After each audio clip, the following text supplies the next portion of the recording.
Hello friends, this is Madhu and welcome to our YouTube channel M with Madhu. दोस्तों, इस video में हम discuss करेंगे वर्णमाला को। ये वर्णमाला का पार्ट 3 है। इससे पहले हम 2 पार्ट डिस्कस कर चुके हैं। अगर आपने फर्स्ट और सेकंड पार्ट नहीं देखा तो पहले आप वे देखिए, क्योंकि उसमें हमने स्वर, व्यंजन और स्वरों की वर्गीकरण को देख लिया था। इस वीडियो में हम व्यंजनों के वर्गीकरण के बारे में डिस्कस करेंगे। तो चलिए स्टार्ट करते हैं। देखते हैं व्यंजनों का वर्गीकरण। व्यंजन जो होते हैं उन्हें 3 भागों में विभाजित किया जाता है: स्पर्श व्यंजन, अंतस्थ व्यंजन और ऊष्म या फिर संघर्षी व्यंजन। कौन कौन से? स्पर्श व्यंजन, अंतस्थ व्यंजन, ऊष्म या फिर संघर्षी व्यंजन। स्पर्श व्यंजन क्या होते हैं? जिन व्यंजनों का उच्चारण करते समय हवा फेफड़ों से निकलते हुए मुंह के किसी स्थान विशेष जैसे कंठ, तालु, मूर्धा, दांत या फिर ओठ का स्पर्श करते हुए निकले, उन्हें बोला जाता है स्पर्श व्यंजन। यानी कि स्पर्श का मतलब क्या होता है? छूना। जब हवा कंठ, तालु, दांत, ओठ इन चीज़ों को छूते हुए बाहर निकले तो उन्हें बोला जाता है स्पर्श व्यंजन। ये कौन कौन से होते हैं? क वर्ग से लेकर प वर्ग तक ये सारे व्यंजन जो होते हैं वर्गों वाले, ये होते हैं स्पर्श व्यंजन। क, च, ट, त, प 5 वर्ग होते हैं। 5 वर्ग में हर वर्ग में 5 व्यंजन होते हैं, तो स्पर्श व्यंजनों की संख्या हुई 25। क वर्ग, च वर्ग, ट वर्ग, त वर्ग और प वर्ग। ठीक है।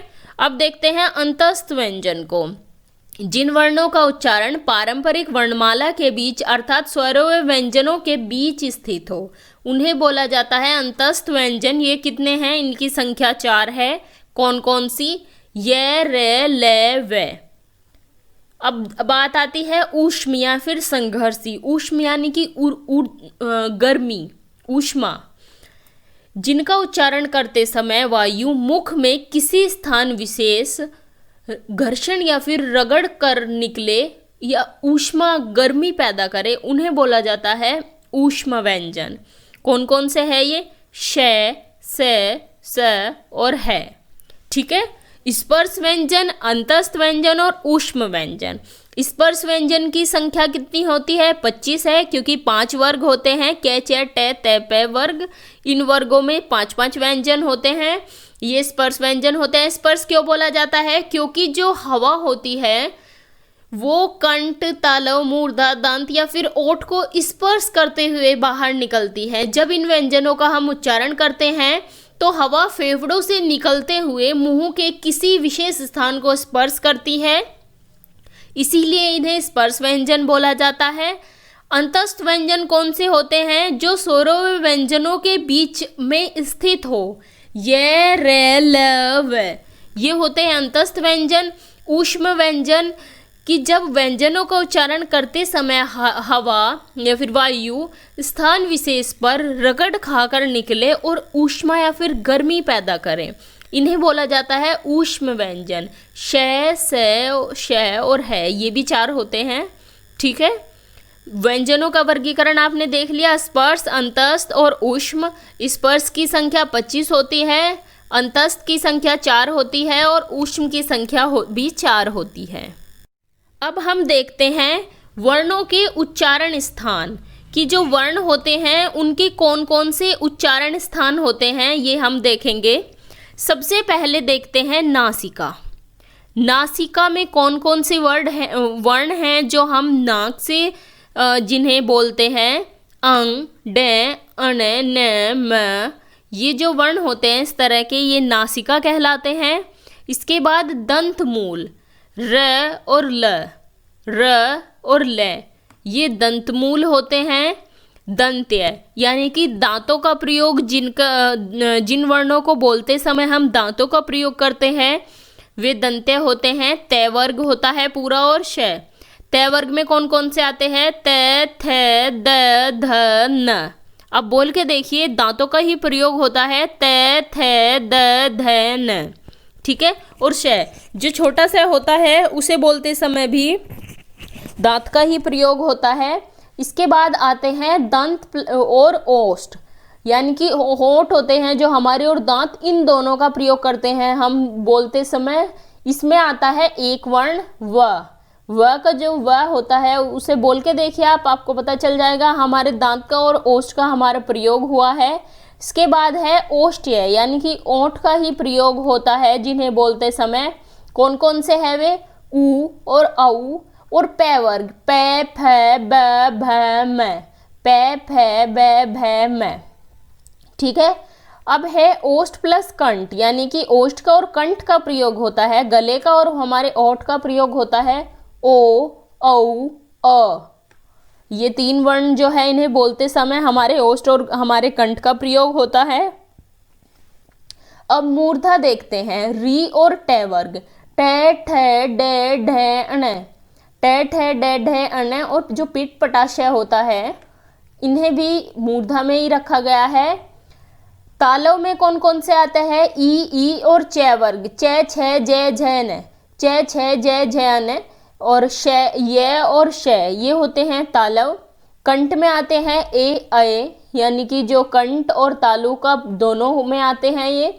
और खाली कंठ में आते हैं कै वर्ग पूरा, के खे गे घे न।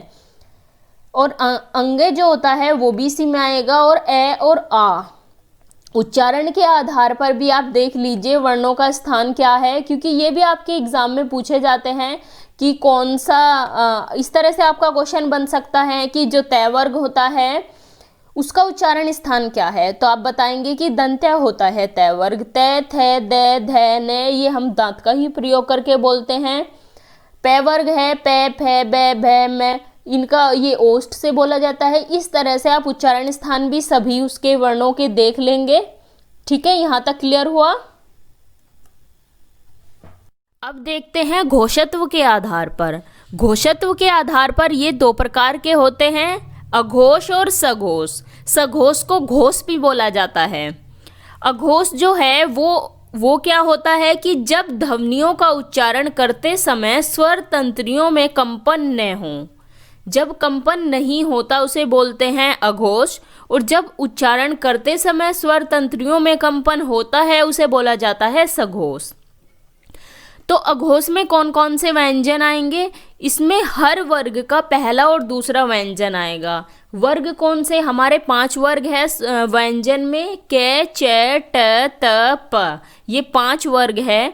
और इन वर्ग का पहला और दूसरा व्यंजन आएगा अघोष में। इन वर्ग में हर वर्ग में 5 व्यंजन होते हैं, और इन 5 व्यंजन में से जो पहला और दूसरा व्यंजन है वो अघोष में आएगा, और तीसरा चौथा पांचवा व्यंजन ये होगा सघोष। पहला जैसे कै वर्ग है, कै वर्ग का पहला कै और दूसरा ख, ये होगा अघोष। तीसरा ग, चौथा घ और पांचवा ड, ये होगा सघोष। तो इस तरह हर वर्ग का पहला और दूसरा व्यंजन अघोष होगा, तीसरा चौथा और पांचवा व्यंजन होगा सघोष। जितनी स्वर ध्वनियां हैं वो सभी सघोष होती हैं। ऊष्म व्यंजन जैसे श, स, ह, ये होते हैं अघोष। और जो अंतस्थ व्यंजन होते हैं यर लेव, ये होते हैं सघोष। और 2 व्यंजन और हमने डिस्कस किए थे जिन्हें बोला जाता है उच्छिप्त व्यंजन, जैसे ड और ढ, जिनके उच्चारण में जीभ पहले ऊपर उठती है, मूर्धा को स्पर्श करती है और फिर झटके के साथ नीचे गिरती है। वो 2 व्यंजन है ड और ढ, ये भी सघोष होते हैं। तो अघोष और सघोष में क्या क्या होगा? हर वर्ग का पहला दूसरा व्यंजन अघोष होगा, तीसरा चौथा पांचवा व्यंजन सघोष होगा। अघोष में ऊष्म व्यंजन आएंगे, सघोष में आएंगे अंतस्थ व्यंजन और उच्छिप्त व्यंजन। अब देखते हैं प्राणत्व के आधार पर। ये 2 होते हैं, अल्प प्राण और महाप्राण। यहाँ प्राण का अर्थ हवा से है। 2 होते हैं प्राणत्व के आधार पर, अल्प प्राण और महाप्राण।